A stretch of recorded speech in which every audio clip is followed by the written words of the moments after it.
Hello aspirants, welcome to Daily News Analysis. Today the date is 17 January, so let's get started. But before starting, let me make few things clear. That yesterday also I showed you lot of map locations that were in news. Alright, और ये सब आपसे पूछे जाने की पूरी possibility है। Red सी के अक्रॉस कौन से इंपॉर्टेंट पोर्ट्स लोकेशन है, अलग अलग कंट्रीज में कौन से टेररिस्ट या रेबेल ऑर्गेनाइजेशंस एक्टिव हैं, ये आपको पता होना चाहिए। I told you Al Shabab in Somalia, right. उसी तरीके से Houthis you know the Hamas, you know the Hezbollah. Okay, but still जब मैंने कल उसमें एमसीक्यू बना के पोस्ट किए तो almost just 70% of you people got it right. Okay, that means still after repeating several times, making you revise it again and again, many of you are getting it wrong. Okay, so don't commit that mistake, because see, as far as current affairs is concerned, you may get as many as 45 questions from current affair, so that should be your strong zone. Okay, rest 55 comes with static plus current linkage. Okay, और कल मैंने आपके साथ gene editing, gene mapping वगैरह discuss किया अपने revision में, तो मैंने वहाँ पे आपको पहले थ्योरी भी समझाया, उसके बाद फिर हमने करंट से जितने भी जीन के प्रोजेक्ट्स चल रहे हैं, okay, gene mapping, gene editing, हमने उसकी बात की। जब एग्रीकल्चर पढ़ेंगे तो उसमें भी हम ये टॉपिक करेंगे, ठीक है। तो बेसिक्स आपको समझ में आ गए, अब सिर्फ हमें करंट देखना है उसका। ऑलराइट, एंड इसके अलावा पॉलिटी से जो क्वेश्चन आते हैं, ठीक, that is kind of your scoring area. So polity plus these 45 question, polity से आपको 12 to 13 क्वेश्चन आप एक्सपेक्ट करते हो हर बार, एंड दे आर इजीली आप सॉल्व कर सकते हो उन्हें। एक दो आ जाते हैं टफ, जैसे 23 में प्रेजेंट वाला आ गया था, but still these 60 question, okay, यही हमें टारगेट करने सॉलिड तरीके से। ओके, इसलिए करंट अफेयर को मिस मत करो। Now what was demotivating for me is that this newspaper analysis it is attracting hardly 5 watch hours. Okay, इससे ज़्यादा टाइम तो मुझे इसको प्रिपेयर करने में लग जाता है। सिमिलरली ब्रेनस्टॉर्मिंग सेशन में भी ये बहुत बहुत कम व्यूज़ हैं उस पर। Okay, hardly 2 and 5 watch hours हैं उस पर, ठीक है। यानी कि हाफ आवर का लेक्चर हो रहा है, उसे 5 बच्चे भी नहीं देख रहे हैं ठीक से। ओके, तो ऐसी चीज सस्टेनेबल नहीं होती है, कंटिन्यू नहीं की जा सकती। ओके, सिमिलरली आप में से कुछ ने मेंस 450 प्लस में इंटरेस्ट शो किया था, एंड फ्यू पीपल कमेंटेड कि चार्जेस थोड़े हाई हैं मंथली बेसिस पर। तो I slashed it exactly by half, so that is just 500 per month. Okay, this will be a monthly subscription for mains 450 plus videos plus brainstorming videos. Okay, you can access both of these at a monthly charge. All right, prelims revision series comes at 3000. That is your wish. Okay, do you want to join or not? Anyway, let's move on to topic of the day. यहाँ पर ये थोड़ा सा गलत हो गया, इसको हटा दो। Okay, Iran launches missile on Pakistan targeting militants. Now see, Pakistan में एक और टेररिस्ट ऑर्गेनाइजेशन एक्टिव है, that is Jaish al Adl. Okay, तो अब हमने इतने सारे टेररिस्ट ऑर्गेनाइजेशन याद रखे ना, तो अब इसमें से ये भी याद रख लो, ये ईरान पाकिस्तान बॉर्डर पर एक्टिव रहते हैं, ठीक है। और ये सुन्नी सुन्नी टेररिस्ट ग्रुप है। अब सुन्नी है और ईरान है शिया, तो ऑब्वियस सी बात है कि वही गोल है कि शिया ये सब वर्शिपर्स होते हैं, आइडल वर्शिपर्स होते हैं, इनको एलिमिनेट करना है, ठीक है। They are not real Muslims, Shia Sunni conflict. तो अब मैं आपको एक बार फिर से रिवाइज करा देता हूँ यहाँ पे सारे। सी, हमास, हमास कहाँ एक्टिव है आपका, गाजा में, ठीक है, and it is a Sunni organisation, ठीक है। ईरान को याद रखिए, ये है शिया शिया कंट्री। ऑलराइट, उसी तरीके से हिजबुल्ला एक्टिव है लेबनान में, और it is a Shia organisation, right. Similarly Islamic State ये एक्टिव है आपका अफगानिस्तान में, पहले इराक और सीरिया में एक्टिव हुआ करता था, बट इसने अपना बेस काफी हद तक अफगानिस्तान की तरफ शिफ्ट कर लिया है, राइट। उसके बाद अल Shabaab, Al Shabaab this is active in Somalia. Okay, और उसी तरीके से अब ये जो आज नया आया है जैश अल अदल, जैश अल अदल, ठीक है, it is active in Iran and Pakistan border. Clear, this is also a Sunni organisation, ठीक है। Islamic State is also Sunni. इसका अल शबाब का पता नहीं, क्योंकि ये उधर का अलग ही मैटर चलता है सोमालिया का, क्योंकि उनका सीधा एक गोल रहता है कि हमें कोई इंटरफेरेंस नहीं चाहिए, यहाँ पर हम अपनी पायरेसी वाली लाइफ में खुश हैं। इथियोपिया से उनके पंगे चलते रहते हैं। एनीवे, तो ये 4-5 ऑर्गेनाइजेशंस हैं जिनको आप अपने एग्जाम के लिए याद रखेंगे, ये आपको आ सकते हैं। ओके, और इंटरनेशनल रिलेशन से सबसे ज्यादा क्वेश्चन आते हैं आजकल, 17-18 क्वेश्चन तक आप उससे एक्सपेक्ट कर सकते हो, और हमें यही सब करेक्ट करना, यही हमारी स्ट्रेंथ होनी चाहिए, यही हमारा स्कोरिंग एरिया होना चाहिए। Alright, let's move. Iran launched attacks inside Pakistan targeting the base of militant group Jaish al Adl. Okay, missile और ड्रोन का यूज किया गया है। तो अब यहाँ पर वही सब पॉइंट वापस आ जाएंगे जो हमने पहले भी बात की है कि ड्रोन और मिसाइल्स, स्पेशली ड्रोन्स, इनका बहुत ज्यादा यूज हो रहा है। हाउदी रेबल्स भी यही यूज कर रहे हैं, ठीक है। यूएस ने भी ईरानियन जो चीफ थे उनके आर्म ग्रुप के, उसको मारने के लिए यही यूज किया था, ड्रोन। ओके, यहाँ पर ईरान ने भी ड्रोन हमले ही यूज करें। यूक्रेन ने भी ड्रोन्स को बहुत अच्छे से यूज करा है रशियन वॉर में।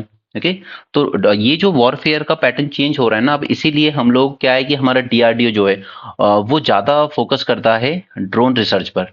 अभी मैं आपको आगे एक और टॉपिक बताऊंगा जो कह रहा है कि ये प्राइवेट सेक्टर कर सकता है, डीआरडीओ को इसमें टाइम वेस्ट नहीं करना चाहिए। मतलब आप समझ सकते हो कि वॉरफेयर का जो पूरा पैटर्न है वो चेंज हो रहा है, राइट। जैश अल अदल, it is a Sunni militant group. Okay, तो अब देखिए ये सब जगह से इश्यूज हो रहे हैं। जैसे एक बार फिर से मैप पे चलते हैं, इराक है, ठीक है, सीरिया है, ठीक है, इधर ईरान है, पाकिस्तान है, अफगानिस्तान है। क्लियर। इराक और सीरिया में इस्लामिक स्टेट हमले करता रहता है, ठीक है। क्योंकि वो उसने अपनी जो स्टार्टिंग की थी वो इन दो से ही कैप्चर किया था ना, आईसिस नाम था, Islamic state of Iraq and Syria, ठीक है। तो ईरान ने मदद भी की थी यहाँ पे इराक की, और उससे फिर ये शिफ्ट होते होते अपना बेस उधर बना लिया इसने अफगानिस्तान में, ठीक है। पाकिस्तान के पास ऑलरेडी इंडिया को परेशान करने के लिए अलकायदा है, ठीक है, जैश ए मोहम्मद है, राइट। उसी तरीके से इराक में इजराइल एम्बेसी पर ईरान ने अटैक किया, ठीक है, अभी किया है, अभी ये न्यूज़ भी हम डिस्कस करेंगे, ठीक है। सीरिया में भी और इराक में भी अमेरिकन और इजरायली जो कॉन्फ्लिक्ट्स वगैरह होते हैं उनके आसपास बम्बार्डमेंट होती रहती है, ठीक है, अगेन ईरान करता है। मतलब आप देख सकते हो कि पूरा का पूरा जो रीजन है, क्योंकि ये जो गाजा की वॉर जितनी लंबी चलती जाएगी, ये पूरा का पूरा रीजन, उसमें आप कह सकते हो स्पिल ओवर इफेक्ट हमें देखने को मिल रहे हैं, ठीक है। अभी हम इराक वाले मैटर पे दोबारा आएंगे आगे, अभी पहले देख लेते हैं और कौन सी न्यूज़ है। ये सब फालतू की बातें हैं, don't waste time in all this. क्योंकि राम मंदिर सेरेमनी में जो लोग जाना नहीं चाहते हैं अपोजिशन पार्टीज, क्योंकि उनको लग रहा है कि ये सब पॉलिटिकल इवेंट की तरह ऑर्गेनाइज किया जा रहा है, तो वो सब लोग अपने अपने लेवल पे कुछ कर रहे हैं। जैसे उद्धव ठाकरे ने कहा था कि मैं कालाराम टेम्पल जाऊंगा उस दिन, ठीक है। उसी तरह ममता बनर्जी ने भी कहा है कि उनके यहाँ कोई टेम्पल है वो वहां पर जाएंगी और सभी रिलीजन के लिए एक सभा ऑर्गेनाइज करेंगी। तो सिर्फ उस चीज को काउंटर करने के लिए तो ये सब मत देखा करो, यूपीएससी पॉइंट ऑफ व्यू से आपके काम का नहीं है। ओके, नाउ अब आप जरा प्लेलिस्ट में जाइएगा, आपको ब्रेनस्टॉर्मिंग सेशन में एक टॉपिक मिलेगा जब मैंने लिया था कि कैसे सिविल सोसाइटी ऑर्गेनाइजेशंस को गवर्नमेंट आप कह सकते हो कि गैग कर रही है, राइट। तो उसी में एक और एग्जांपल आपको यहाँ पर मिलता है कि एक सेंटर फॉर पॉलिसी रिसर्च है, ठीक है। अब हमारे यहाँ गवर्नमेंट में इस वक्त बड़े बड़े पदों पर बैठे हुए जैसे मिस्टर राजीव कुमार, ठीक है, खुद गवर्नमेंट में बैठे हुए लोग इसी से निकले हैं, इसी रिसर्च ऑर्गेनाइजेशन से निकले ये लोग। बट आज इसी रिसर्च ऑर्गेनाइजेशन को हॉन्ट किया जाता है, इनके रजिस्ट्रेशन वगैरह कैंसिल किए जाते हैं कि आप गलत काम कर रहे हो। तो यहाँ पर union home ministry it cancelled the FCRA registration of centre for policy research. अब देखिए ये इकोनॉमी से रिलेटेड काम करता है, इसका तो काम ही नहीं है कि ये कोई कम्युनल टाइप की चीजें कर रहा हो कि आप एलिगेशन लगा दो कि लव जिहाद कन्वर्जन और ये सब आप कर रहे हो। नो, ठीक है, कोई मनी लॉन्ड्रिंग जैसी चीज में नहीं है, ये तो इकोनॉमी जैसी चीजों में काम कर रहा है। और यहीं से निकले हुए लोग आज गवर्नमेंट में बड़े बड़े लेवल पर बैठे हुए हैं, नीति आयोग में बैठे हुए हैं, right. The ministry suspended the registration which enabled CPR to receive foreign donations, क्योंकि बिना डोनेशंस के कोई भी सिविल सोसाइटी ऑर्गेनाइजेशन काम नहीं कर सकती। Everything needs some money to function, right. Free चीज कब तक चलेगी, कोई एटलीस्ट सबके उस कोई भी चीज आप काम कर रहे हो उसमें देर आर एक्सपेंसेस, ओके, तो फंडिंग की जरूरत तो पड़ती है। Now the suspension on the ground of violation was initially for period of 180 days, but अब इसको और ज्यादा एक्सटेंड कर दिया गया है, ओके, क्योंकि उनका गवर्नमेंट का कहना है कि ये पब्लिश करता है report on current affair programmes which is violation of FCRA. No कोई सेंस है इस बात का, तो ये करंट अफेयर प्रोग्राम पे आप रिपोर्ट पब्लिश कर रहे हो तो ये वायलेशन है एफसीआरए का। It works has been built over the decades to undertake globally recognise high quality research, ठीक है, दशकों से काम कर रहे हैं ये, और तब जाकर वो मैन पावर, वो टैलेंट डेवलप किया जाता है कि ये लोग एक क्वालिटी रिसर्च लेकर आते हैं। देखिए गवर्नमेंट के डेटा जो होते हैं कई बार उन पर ट्रस्ट नहीं किया जाता है, गवर्नमेंट तो गलत डेटा दे रही है कि इकॉनमी बहुत ग्रो कर रही है, इन्फ्लेशन कंट्रोल में है, या फिर अनएम्प्लॉयमेंट रेट बहुत नीचे आ गया है, ठीक है। तो इस तरह की चीज़ों को काउंटर करने का काम सिविल सोसाइटी ऑर्गेनाइजेशन का होता है, और ये लोग अपना काम अच्छे से कर रहे थे, बट गवर्नमेंट ने इसको किसी ना किसी तरीके से हॉन्ट करने की कोशिश की है। ये सब छोड़ो, इसमें आपके काम का कुछ नहीं है। ओके। अब ये इसके बारे में हम ऑलरेडी जान चुके हैं, इंटरनेशनल कोर्ट ऑफ जस्टिस। इसके साथ साथ ही मैंने आपको इंटरनेशनल क्रिमिनल कोर्ट के बारे में भी बता दिया था। ओके, क्या ज्यूरिसडिक्शन होती है क्या नहीं, और इससे रिलेटेड मैंने आपको एक्स्ट्रा नोट्स भी प्रोवाइड कर दिए थे ग्रुप में। ओके, तो मैं इसको दोबारा नहीं लूंगा। 15 मेंबर्स होते हैं, 2 एडहॉक जज भी अपॉइंट किए गए हैं अपनी अपनी कंट्री से। ओके, द हेग में इसका हेडक्वार्टर है, जेनोसाइड कन्वेंशन के अंडर सू किया गया है यहाँ पर।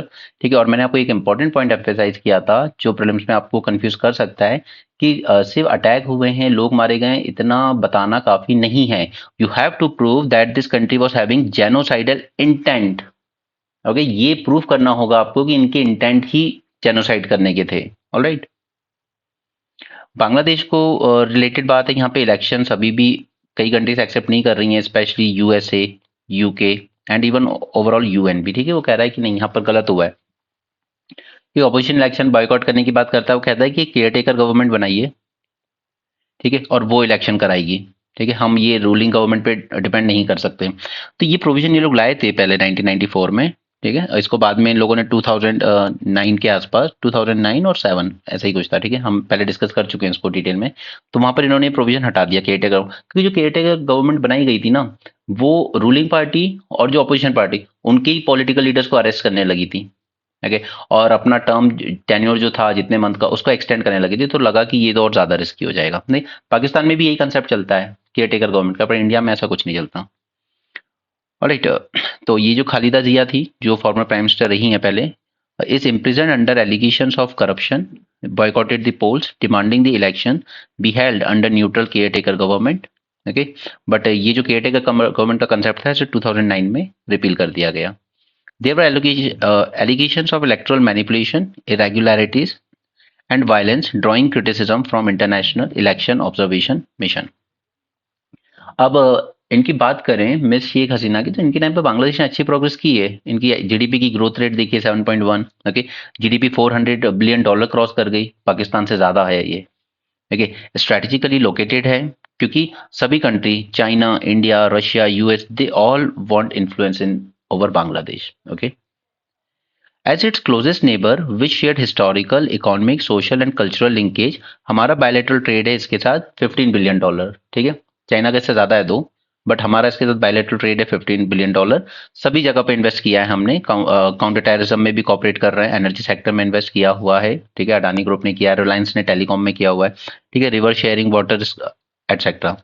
Bangladesh is India's crucial partner balancing China's growing regional economic and diplomatic cloud. ठीक है, और मैंने आपको समझा ही दी है पूरी कहानी कि खालिदा जिया अगर आ जाती हैं प्राइम मिनिस्टर बन के बांग्लादेश में, तो वो काफी एंटी इंडिया स्टांस रखती हैं, या उनकी पूरी पार्टी ही एंटी इंडिया स्टांस रखती हैं। ठीक है, इसलिए हम लोग चाहते थे कि यही जीतें। A stable Bangladesh seen as counterweight offsetting the instability from neighboring countries such as Pakistan, Afghanistan। क्योंकि हमारे वेस्ट में तो इंस्टेबिलिटी काफी बढ़ गई है, पाकिस्तान की तो बहुत ज्यादा बुरे हाल है। राइट, अब हम ये नहीं चाहते कि वेस्ट के साथ साथ हमारे ईस्टर्न नेबरहुड में भी प्रॉब्लम्स बढ़ जाएं। ठीक है, तो कम से कम यहाँ पर स्टेबिलिटी बनी रहे। तो ये जो इलेक्शन में ये जीती हैं वो अच्छी बात है, बट उनके अगेंस्ट काफी सारे एलिगेशंस अभी भी लग रहे हैं। ऑलराइट, मैं पुराने वीडियोस में पुराने डिस्कशन में डिस्कस कर चुका हूँ बांग्लादेश का पूरा इशू। ठीक है, कभी ब्रेनस्टॉर्मिंग में दोबारा भी कर लेंगे ताकि आपका रिवीजन होता रहे। Brainstorming is more sort of कि आप न्यूज़पेपर में जो ग्रास्प करते हो उसी का रिवीजन होता है आपका वहां पर। Now US has been critical of Bangladesh government for democratic shortcoming and suppression of human rights and muscling the press freedom. Now China Russia के रिस्पॉन्स के बारे में बात करते हैं, तो चाइना बांग्लादेश का नंबर 1 ट्रेडिंग पार्टनर है विद $25 बिलियन, हम लोग $15 बिलियन। चाइना ने बेल्ट एंड रोड इनिशिएटिव में बहुत सारे पैसे इन्वेस्ट करे इन पोर्ट्स, ब्रिज, हाईवे वगैरह बनाने में। क्योंकि यूएस का कहना है कि ये इलेक्शंस ना तो फ्री थे ना फेयर थे, दे वर लार्जली नॉन पार्टिसिपेटिव। बात करते हैं मॉस्को की, रशिया की। तो यहाँ पर एक न्यूक्लियर पावर प्लांट में इन्वेस्ट किया रशिया ने, Rooppur 2400 megawatt nuclear power plant worth over $12 billion. Okay, अब देखिए यहाँ पर क्या हुआ था कि ये पॉइंट लिखना नहीं है, बस आप अपनी समझ के लिए एक बार देखिए। रशियन शिप जो कैरी कर रही थी न्यूक्लियर मटेरियल बांग्लादेश के लिए, it was denied entry due to US sanction in late 22।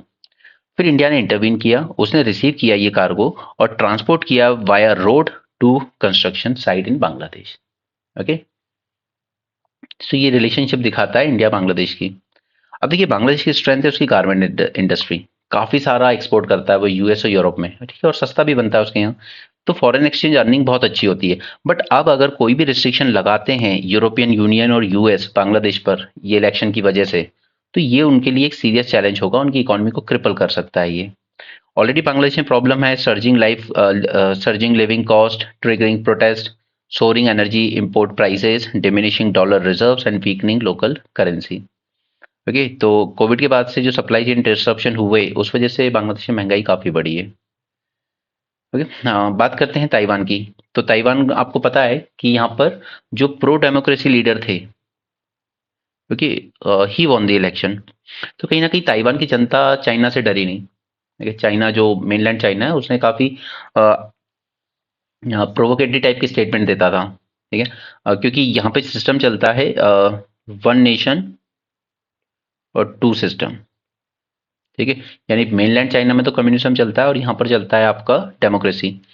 Okay, तो यहाँ से सिर्फ हम लोग इतना जानेंगे कि चाइना काफी टाइम से प्रमोट कर रहा है rejection of one country two system. Okay, तो future of Taiwan has been mooted by the Beijing the local issues, लेकिन इस इलेक्शन में लोकल इश्यूज ने ज्यादा डोमिनेट किया, economy, job and increasing salience. So China has refuse to rule out the possible use of force in reunification. और मैंने आपको बताया था कि चाइना और ताइवान के बीच में जो ताइवान स्ट्रेट है, यहाँ पर चाइना वायलेशन करता रहता है, कभी अपनी एयरफोर्स आगे बढ़ा देता है, कभी नेवी, जस्ट डराने के लिए। बट यहाँ की जनता नहीं डरी, उन्होंने वोट अपनी डेमोक्रेसी के लिए ही किया है। Okay, devastating economic consequences of conflict for China. अब अगर चाइना कभी यहाँ पे मिलिट्री इंटरवेंशन करता है, जो कि वो कहता रहता है बीच बीच में, ठीक है, तो यूएसए इसका सबसे स्ट्रॉन्ग सपोर्टर है। और मैंने आपको एक सेमीकंडक्टर का लेक्चर दिया था, उसमें मैंने आपको बताया था कि यूएसए ताइवान को कभी चाइना के अंडर में नहीं जाने देगा, क्योंकि वर्ल्ड की सबसे बेस्ट क्वालिटी की जो चिप्स हैं, जो सेमीकंडक्टर है, जिस पे सारा जिसको हम कहते हैं इंडस्ट्रियल 4.0 रेवोल्यूशन, ठीक है, फोर्थ इंडस्ट्रियल रेवोल्यूशन, ठीक है, वो सब इन चिप्स पर ही डिपेंड करता है और उसका सबसे बड़ा मैन्युफैक्चरिंग हब है ताइवान। तो ताइवान को चाइना के अंडर में यूएसए कभी नहीं जाने देगा। अगर चाइना अटैक करता भी है तो इसके कॉन्सिक्वेंसेस चाइना को भी अच्छे खासे भारी पड़ेंगे, इसलिए वो अब तक शांति भी रखा हुआ है। उसे थोड़ा सा प्रोवोकेट करके डराने की कोशिश करता है, पर वो कभी अटैक करने की गलती नहीं करेगा। Okay, it suggest the diminishing returns for Beijing moves to squeeze Taiwan politically and military.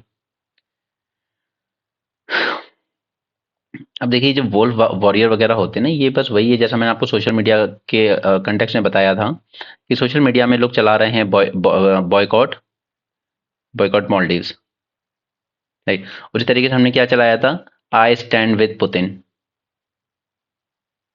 Okay, उसी तरह हमने इसराइल के सपोर्ट में भी काफी कुछ चलाया, ये इस तरह के हैशटैग। तो इनसे बस ये होता है कि ये आप कह सकते हो कि ये एक तरह के लोन वोल्फ वॉरियर बन जाते हैं ये सोशल मीडिया टाइप के लोग। ओके, जबकि हमारी जो ऑफिशियल स्टैंड है, वो ऑफिशियल स्टैंड इस पे पूरी तरीके से अलग है। ठीक है, जैसे कि हमने मॉलडीव्स के लिए क्या कहा कि हम लोग मॉलडीव्स के लोगों के साथ एंगेज करना चाहते हैं। We want to engage with the people of Maldives for their welfare, irrespective कि उनके जो लीडर चुन लिए हैं उन लोगों ने वो क्या बोल रहे हैं, क्योंकि लीडर बदलते रहते हैं। ठीक है, उसी तरीके से रशिया यूक्रेन कन्फ्लिक्ट पर भी हमने न्यूट्रल स्टांस रखा था। हमने सिर्फ यही कहा कि नहीं, पीसफुली सॉल्व कीजिए आप इसको। उसी तरीके से हमने इसराइल वाले मैटर पर, इसराइल गाजा पर भी हमारा ऑफिशियल स्टैंड क्या रहा कि only two nation is the possible solution to this. ठीक है, तो हमें इस तरह की ये वॉल्व वॉरियर नहीं चाहिए। ये सब चाइना में चलता है, क्योंकि वहाँ गवर्नमेंट का ही सब कुछ एक्सटेंशन होते हैं ये पूरे। ठीक है, तो उनके यहाँ ये जो भी चलता है वो सब गवर्नमेंट का ही स्टैंड शो करते हैं वो। बट इंडिया में इस तरह की चीजें नहीं चाहिए। लेकिन क्या है कि आजकल हमारे यहाँ भी ये आप कह सकते हो पीआर एजेंसी जो गवर्नमेंट हायर करती हैं, राइटिस्ट टाइप की, वो इस तरह की चीजें चलाती रहती हैं। To promote the tourism in Lakshadweep, the campaign to boycott the Maldives, ये सोशल मीडिया पे चलता रहा। ठीक है, मुइजी जो है उसका हमें पता है प्रो चाइना स्टैंड रखता है, एंटी इंडिया रेटोरिक रखता है। China to intensify its effort to regain the position, first number पे आता था ये टूरिज्म में, मॉलडीव्स में जाने वाले टूरिस्ट में। तो उसने कहा था कि चाइना को फिर से रीगेन करना चाहिए। ठीक है, Maldives elevated their partnership to comprehensive strategic cooperative partnership. ठीक है, ये पॉइंट से हमें अपने नोट्स में ऐड करना है। बाकी मैंने आपको मॉलडीव्स इंडिया पे सारा लेक्चर दे रखा है पहले से, मेंस 450 में।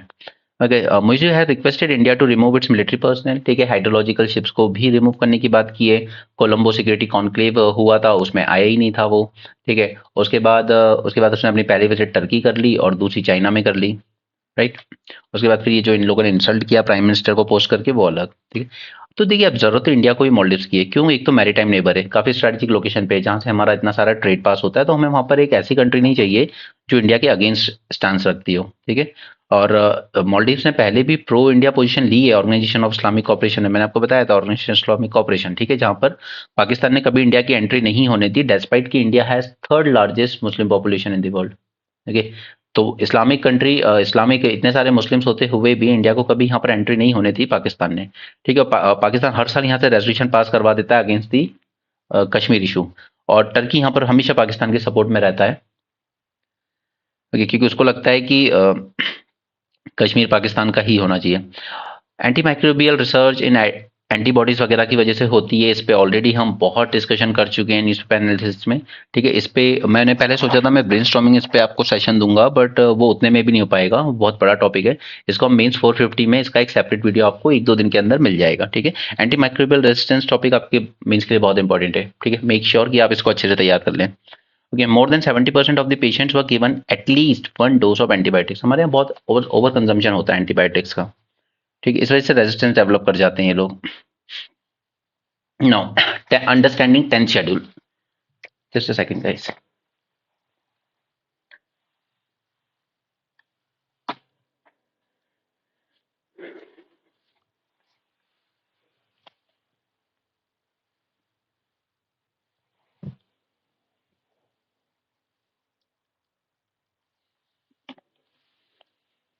इसकी बैटरी डिस्चार्ज हो रही थी।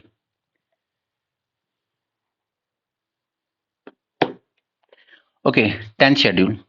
10th शेड्यूल क्या है? देखिए, 52nd कॉन्स्टिट्यूशन अमेंडमेंट से इंट्रोड्यूस किया गया था, जिसे हम एंटी डिफेक्शन लॉ के नाम से भी जानते हैं, 1985 में।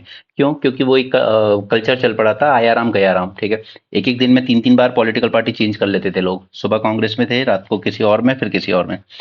ओके, तो ये लेकर आए हम 52nd अमेंडमेंट से, जहां पे हमने कहा कि अगर कोई भी अपनी पार्टी की मेंबरशिप वॉलेंटरीली गिव अप करता है, या पार्टी जो व्हिप इशू करती है, व्हिप इशू यानी कि एक ऑफिशियल डायरेक्शन कि आप सबको ये पर्टिकुलर वोट करना है इस इशू पर, अगर उस डायरेक्शन के अगेंस्ट जाते हैं तो आपको डिस्क्वालीफाई कर दिया जाएगा, ठीक है। ये 2 इशू बनाए गए, ओके।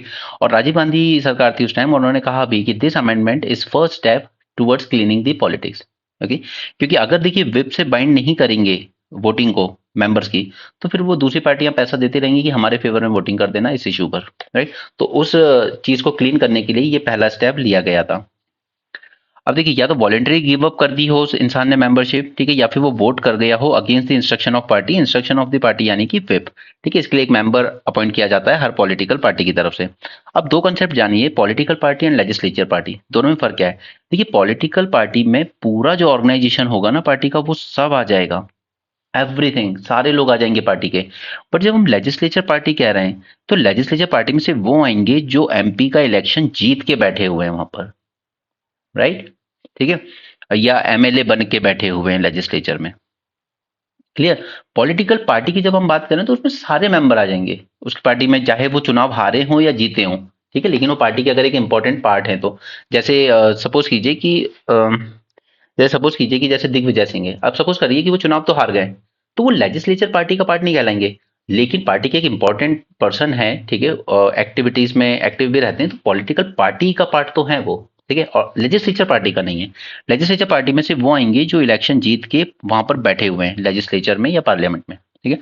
अब इसमें 2 एक्सेप्शन डाले गए थे, एक तो पहला कि 1/3 member of the legislature party, ठीक है, यानी कि वहां पर जितने एमपी एमएलए बैठे हैं, अगर 1/3 member of legislature party splitting to form a separate group, ठीक है, ये आता था पैराग्राफ 3 में, अभी याद रखिएगा पैराग्राफ 3, ठीक है। 1/3 वाला कंसेप्ट, स्प्लिट की बात हो रही है यहाँ पर, ठीक है। दूसरा था कि मर्जर हो जाए पॉलिटिकल पार्टी का, अब यहाँ पर वर्ड पॉलिटिकल पार्टी यूज हुआ है लेजिस्लेचर पार्टी में, ठीक है, पॉलिटिकल पार्टी का मर्ज हो जाए with another party that is approved by 2/3 member of the legislature party.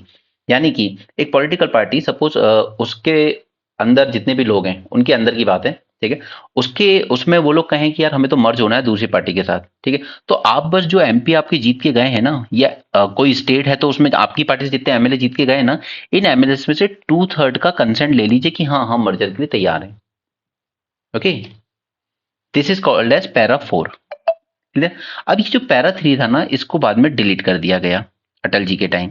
क्यों? क्योंकि देखिए 1/3 लोगों को ब्रेक करना किसी पार्टी से बड़ी बात नहीं है पैसे देकर, ओके। तो ऐसे में जैसे एमपी में यही हुआ था, वहां पर आपने वन थर्ड सिंधिया और उसके ग्रुप के मेंबर्स को अलग कर लिया, ठीक है, स्प्लिट हो गया। पहले ये स्प्लिट प्रोटेक्टेड थी कि ये मेंबर डिस्क्वालीफाइड नहीं होंगे, बट इसको फिर बाद में हमने 92nd अमेंडमेंट से डिलीट कर दिया, ओके, 2003 में। पैरा 3 वाज ओमिटेड इन 2003, ठीक। यानी कि जो पहली प्रोटेक्शन थी डिस्क्वालिफिकेशन से बचने के लिए वो तो चली गई, अब सिर्फ एक प्रोटेक्शन बच गई है, मर्जर वाली, ठीक है, टू थर्ड मेंबर्स के साथ मर्जर होना चाहिए। Okay, so this is the only, आप कह सकते हो कि एक प्रोटेक्शन बची है, that two third member of legislature party practically defecting but claiming की ओरिजिनल पार्टी हम हैं। अब प्रॉब्लम ये हो रहा है कि यहाँ पर शिंदे ग्रुप का मैंने आपको बताया था उस दिन, एक बार फिर से बता देते हैं, ठीक है। शिवसेना है, ठीक है, शिंदे ग्रुप है, एक तरफ उद्धव बाला साहेब ठाकरे ग्रुप है, ओके। करीब 37 एमएलए को लेकर ये अलग चले गए, इनके पास रह गए हार्डली 16 समथिंग, ठीक है, बाद में 2-3 और चले गए तो ये 40 हो गए। तो ये टू थर्ड से ज्यादा मेंबर तो ले गए, राइट। यानी कि क्या हुआ है यहाँ पर क्या हुआ है, स्प्लिट तो नहीं कहेंगे इसको क्योंकि वो तो नॉर्म डिलीट हो चुका है पहले ही, ठीक है। अब ये चाहे तो ये टू थर्ड लोग जाकर कह देते कि हम मर्ज होना चाहते हैं, ठीक है, मर्ज होना चाहते हैं हम, लेकिन मर्ज तो नहीं हुए, इनने तो सिर्फ कोलिशन बनाया है बीजेपी के साथ, ऐसा तो नहीं है कि हम बीजेपी में मर्ज हो गए। बट इन लोगों ने ये क्लेम किया कि भाई साहब हम हैं असली शिवसेना, दे शिंदे ग्रुप इज क्लेमिंग कि हम असली शिवसेना है, ये लोग गए हैं पार्टी से अलग, इनको आप डिस्क्वालीफाई कर दो। तो अब ये डिसाइड करना जरूरी था इलेक्शन कमीशन ऑफ इंडिया के लिए कि हम किसको असली शिवसेना माने, शिंदे ग्रुप को माने या उद्धव बाला साहेब ठाकरे ग्रुप को माने, ठीक है। तब इन लोगों ने क्या किया, पहले भी समझा चुका हूं बट एक बार फिर से समझ लीजिए प्लीज, ठीक है। Now now what these people did कि पहले तो उद्धव बाला साहब ठाकरे की तरफ से एक विप ऑफिसर अपॉइंट किया गया, ठीक है, प्रभु को, सुनील प्रभु, ठीक है। तो शिंदे ग्रुप ने भी अपना एक विप ऑफिसर अपॉइंट कर दिया, मिस्टर गोगावले, ठीक है। अब पहले प्रभु ग्रुप ने विप इशू की कि सभी मीटिंग में आइए, शिंदे ग्रुप अपने लोगों को लेकर कहीं होटल में चले गए, नहीं आए, ठीक है। तो यानी कि विप डिस्क्वालीफाई हुई। तो कल हमने एक स्पीकर जो फॉर्मर स्पीकर रहे लोकसभा के, उनका भी एक आर्टिकल देखा था, उन्होंने कहा कि इस केस में शिंदे ग्रुप यहीं पर डिस्क्वालीफाई हो जाना चाहिए था, ठीक है, डिस्क्वालीफाई हो जाना चाहिए था टोटल। बट शिंदे ग्रुप ने क्या कहा कि मैंने मैंने भी विप ऑफिसर अपॉइंट किया है, ठीक है, मेरे पास अथॉरिटी थी as per the party constitution of 99, party constitution 1999, because I was the leader of the house, ठीक है, वो कह रहा है कि मैं लीडर था, ओके। तो ये इशू था, ठीक है। तो अब क्या हुआ, इलेक्शन कमीशन के पास जब ये केस गया, इलेक्शन कमीशन, तो इलेक्शन कमीशन ने ये देखा कि एक बात बताइए, आप सबके पास जितने एमएलए हैं, यानी कि वोट शेयर, ठीक है, पब्लिक ने वोट दिया होगा ना इनको, एमएलए को, तो ज्यादा वोटर्स का सपोर्ट किसके पास है, तो शिंदे ग्रुप के पास था। तो इलेक्शन कमीशन ने कह दिया Shinde group is the real Shiv Sena, right. But हमने कल पर 2 दिन पहले सुप्रीम कोर्ट के 2 जजमेंट देखे थे आर्टिकल में, उसमें क्लियरली उसने लिखा था कि जो ग्रुप निकल के गया है वो डिस्क्वालीफाई हो जाएगा, ठीक है। और बट अब जब ये मामला स्पीकर के पास आया, ठीक है, तो अब स्पीकर ने क्या कहा इस विप केस में, देखिए, ठीक है। पहला तो उसने कह दिया कि ये बाला साहेब ठाकरे वाला जो था प्रभु, इसको हम विप ऑफिसर नहीं मान रहे, ठीक है, पहली बात ये कह दी। दूसरा कह दिया कि ठीक है, हम गोगाबले को विप ऑफिसर मानेंगे, स्पीकर का कहना है। तो अगर गोगाबले को मानना है तो फिर ये लोग डिस्क्वालीफाई हो जाने चाहिए, उद्धव बाला साहेब ठाकरे वाले ग्रुप, लेकिन उनको भी डिस्क्वालीफाई नहीं किया। ये कह दिया कि गोगाबले ने जो विप इशू की थी ना, वो फिजिकली पहुंच नहीं पाई थी इनके पास, ठीक है, तो ये भी डिस्क्वालीफाई नहीं होंगे और कोई भी डिस्क्वालीफाई नहीं हुआ, राइट। तो ये पूरा फ्रॉड चल रहा है वहां पे, ओके। अब देखिए यहाँ पे 2019 का देखिए जरा, राजस्थान में भाजपा, बहुजन समाज पार्टी, इसके 6 एमएलए मर्ज हो गए थे कांग्रेस पार्टी में, ठीक है। तो यहाँ पर मर्जर हुआ, ठीक है, 6 एमएलए ही थे भाजपा के पास, और पूरे के पूरे मर्ज हो गए, यानी कि टू थर्ड मर्जर वाली कंडीशन मीट हो गई, तो डिस्क्वालीफाई नहीं हुए, क्लियर। उसी तरीके से सितंबर 22 में गोवा में 8 कांग्रेस एमएलए आउट ऑफ 11, ठीक है, यानी टू थर्ड से ज्यादा है, तो यहां पर भी 8 एमएलए मर्ज हो गए थे बीजेपी के साथ, ठीक है, तो यहां भी डिस्क्वालिफिकेशन नहीं हुआ, ठीक है। बट ये सिचुएशन महाराष्ट्र में नहीं आ रही है, वहां पर ये लोग जो गए हैं दोनों ग्रुप, ठीक है, ये मर्ज नहीं हुए किसी भी केस में, और सिर्फ मर्जर ही तो प्रोटेक्ट किया गया है ना अंडर 10 शेड्यूल। तो जब मर्ज नहीं हुए हो तो ऑब्वियसली बात है डिस्क्वालीफाई हो जाना चाहिए था उन्हें। Now the authority to decide कि डिस्क्वालिफिकेशन हुआ है या नहीं, ये अथॉरिटी आपने किसको दे रखी है, आपने दे रखी है स्पीकर को, और यही सबसे बड़ी गलती है। क्योंकि ये देखिए पिछले कुछ टाइम से ऐसे बहुत सारे एग्जाम्पल हम देख चुके हैं, from Arunachal to Uttarakhand to Goa, जहां पे speaker favouring the ruling dispensation. Even supreme court ने भी 2020 में रेकमेंड किया था that parliament should amend the constitution to vest the power in independent tribunal headed by जज। ठीक है, ये करने की जरूरत है। एक इंडिपेंडेंट ट्रिब्यूनल के हाथ में पावर होनी चाहिए ये डिस्क्वालिफिकेशन डिसाइड करने की, ना कि स्पीकर के हाथ में। ठीक है, तो this should be your way forward, जो आपको अपने आंसर में लिखना चाहिए। ठीक है, ये भरत गोगावले वाला केस मैंने आपको समझा दिया। ठीक है, सुरेश प्रभु, सुनील प्रभु, ये भी समझा दिया। ठीक है, वेप ऑफिसर। नाउ अब देखिए रिफॉर्म्स क्या चाहिए। तो सुप्रीम कोर्ट ने कहा था कि एक 3 टेस्ट फॉर्मूला दे रहे हैं हम for determining which faction is recognised as original political party by election commission. ठीक है, तो यहां पर सुप्रीम कोर्ट ने एक फॉर्मूला दिया इलेक्शन कमीशन को कि आप इस बेसिस पर डिसाइड कीजिए कि कौन रियल पॉलिटिकल पार्टी है। ठीक है, कौन सा फैक्शन। अब इस 3 में क्या पॉइंट निकल के आया। पहला पॉइंट निकला aim and objective of the party. तो ये तो बड़ा वीक पॉइंट है। ठीक है, इस बेसिस पे तो डिसाइड नहीं कर सकते। Second, affair as per the party's constitution, यानी कि शिवसेना का 1999 का constitution, that reflect inner party democracy. ठीक है, दिस वाज द पॉइंट जो इलेक्शन कमीशन ने यूज किया। And third was majority in legislative and organisation wing. तो अब ये भी एक इशू बन गया कि मेजॉरिटी लेजिस्लेचर में किसके पास थी, शिंदे ग्रुप के पास। राइट, तो first test is subject to competing claims. ठीक है, वो तो ऑब्जेक्टिव वगैरह वो बताना अलग बात नहीं है, but it is the lack of inner party democracy that result in most of this defection. In fact election commission in February 23 recognized Eknath Shinde faction as real Shivsena solely based on votes polled by legislature supporting Eknath Shinde group in Maharashtra Assembly। ठीक है, यानी कि जो election commission था उसने ये third वाला point use किया, लेजिस्लेटिव एंड ऑर्गेनाइजेशनल विंग। ठीक है, इनर पार्टी डेमोक्रेसी की अगर बात है तो वो तो किसी भी पार्टी में नहीं, किसी भी पॉलिटिकल पार्टी को देख लो इंडिया में, कोई इनर पार्टी डेमोक्रेसी नहीं होती। An authoritative Supreme Court judgment in these matters and setting up of an independent tribunal to decide on disqualification of member will reduce the ambiguity surrounding the 10th schedule। Okay, सिर्फ एक ही solution है इस पूरे फसाद का कि एक independent tribunal बनाने की जरूरत है जिसको हेड करे कोई जज और वो अनबायसली डिसाइड करे इस तरह के मैटर्स को। ओके, ये एलईडी वाला जो टॉपिक है ना, बहुत अच्छा दिया है इसने। ठीक है, इसको समझ लेते हैं अच्छे से। थोड़ा सा लेंदी हो सकता है बट समझने की कोशिश कीजिएगा। देखिए डायोड की जब हम बात करते हैं तो एक तरफ हो जाता है एनोड, एक तरफ हो जाता है कैथोड।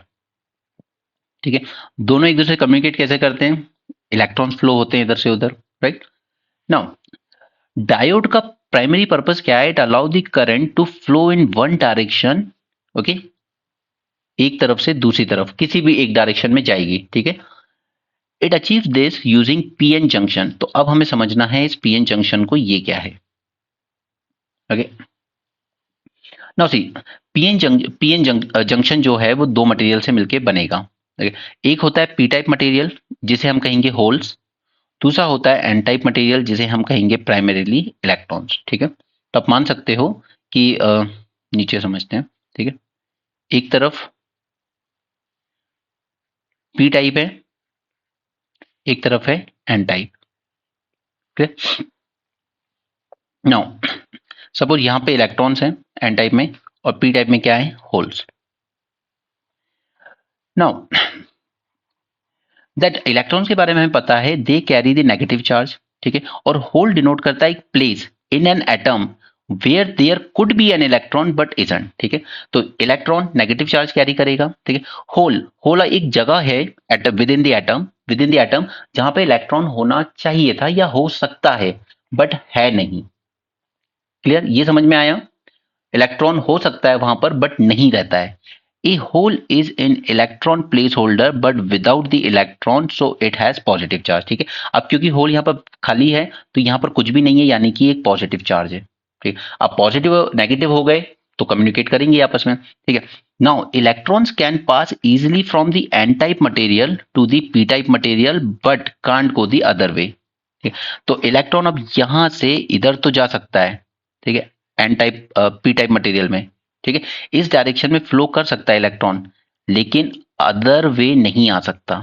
ठीक, इस तरफ से नहीं आ सकता। ये पॉइंट समझ में आया यहां तक। This asymmetry creates the diode ability to allow current to pass only in one direction. This is the point जो हम समझने की कोशिश कर रहे हैं। इस वजह से जो इलेक्ट्रॉन पास हो पाते हैं वो सिर्फ एक ही डायरेक्शन में हो पाते हैं, अदर डायरेक्शन में नहीं हो पाते हैं। क्लियर है यहां तक? Now, a wire attached to the p-type material is called diode anode, and that attached to the n-type material is called cathode. Okay, तो ये जो आपका पी टाइप से जो अटैच हो गया, ये हमारा कहलाएगा एनोड, और ये जो एन टाइप से अटैच होगा वायर एक यहाँ पर, वो कहलाएगा कैथोड। क्लियर? इतना समझ में आ गया यहाँ तक? ठीक है, फिर से रिवाइज करते हैं। P type, N type, P N junction कहते हैं। ठीक है, पी टाइप पे होते हैं होल्स, जहां पर स्पेस होता है, जगह होती है कि इलेक्ट्रॉन यहाँ पे हो सकता है, बट एक्चुअली में होता नहीं है। एन टाइप, यहाँ पर इलेक्ट्रॉन्स होते हैं जो कि नेगेटिव चार्ज होते हैं। ऑलराइट, अब ये इलेक्ट्रॉन इस तरफ मूव करना शुरू करते हैं होल की तरफ, तो ये वन वे कम्युनिकेशन तो कर सकते हैं, लेकिन इधर से वापस नहीं जा सकते दूसरी तरफ। ठीक है, अब यहाँ पे जब हम एक वायर अटैच करते हैं तो वो ये बन जाता है हमारा एनोड, और ये बन जाता है हमारा कैथोड। ठीक है, जहां पर इलेक्ट्रॉन है with negative charge. Now see, when is sorry,